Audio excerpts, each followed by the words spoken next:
Hey everybody, welcome back to BigRedEDC. Well, I tell you what, if you are a beefy knife fan, this one might be up your alley. This is the CJRB Tundra, and it is definitely a knife I put in that beefy category. So beefy, we even have the extra lock pin going on. Now, CJRB has done that previously, for sure, but now we've got two different models of the Tundra, and the Tundra is actually supposed to release today, the 8th. So hopefully you go check it out. They told me that's when it releases, so that's when I decided to put the video out. But you have two different versions. Obviously, we have the black G10 with the black PVD coated blade here. You also have a green G10 version with some orange pops of color in it, and that one has a stonewashed blade. But overall, the G10, as you can see, it's got a lot of texturing, a lot of milling. It's got fantastic grip on it.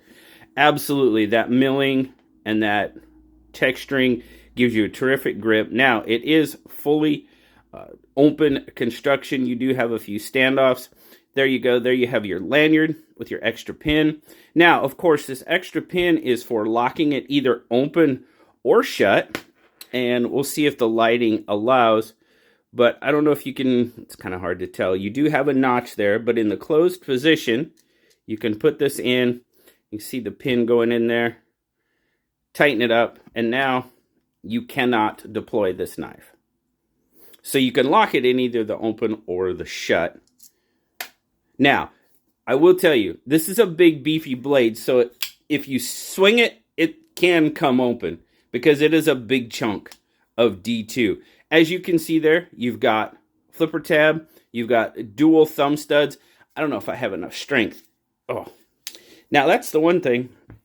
And see, man, this lanyard, that's the one thing I don't care for about these locking pin knives is these lanyards can sometimes get in the way, and I don't know if you just noticed it.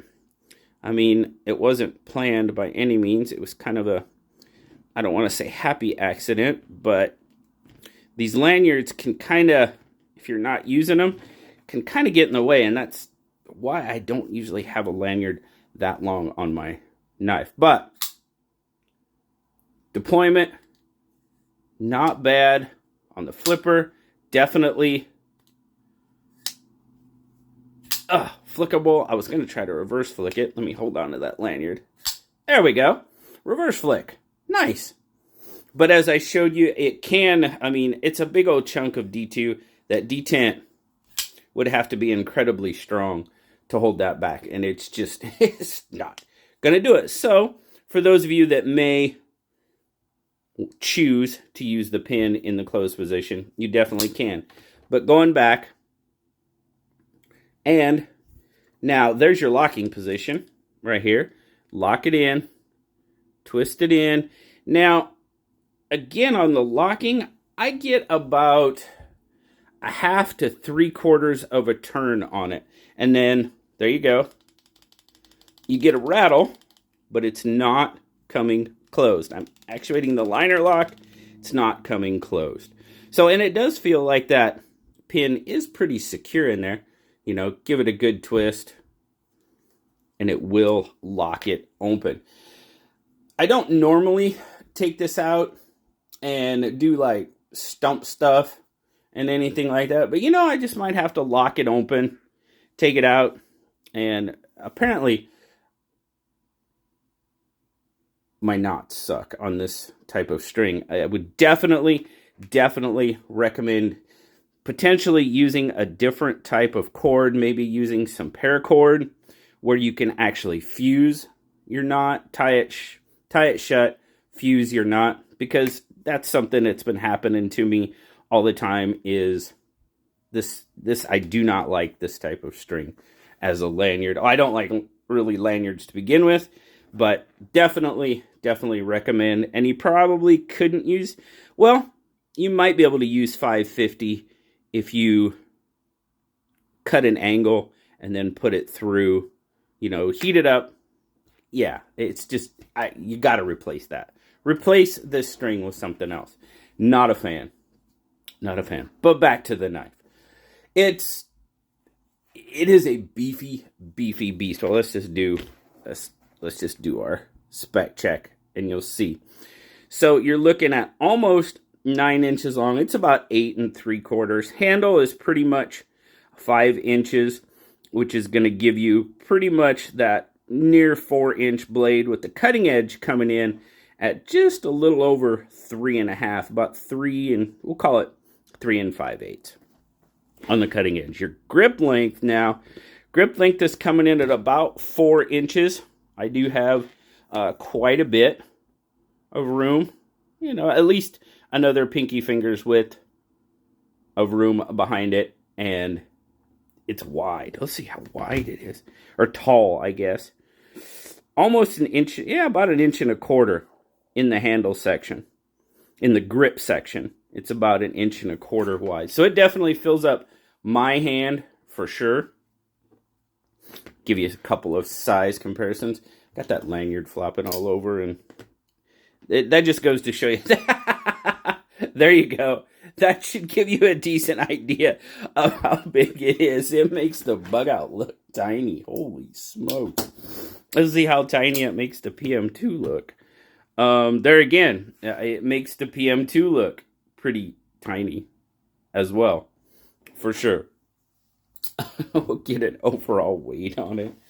Oh, I'm sorry. I just laid that Bugout up next to it. I thought that was really, really funny.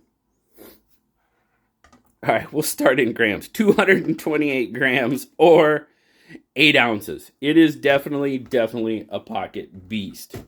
For sure. We'll show you how it looks in the pocket. I'm sorry.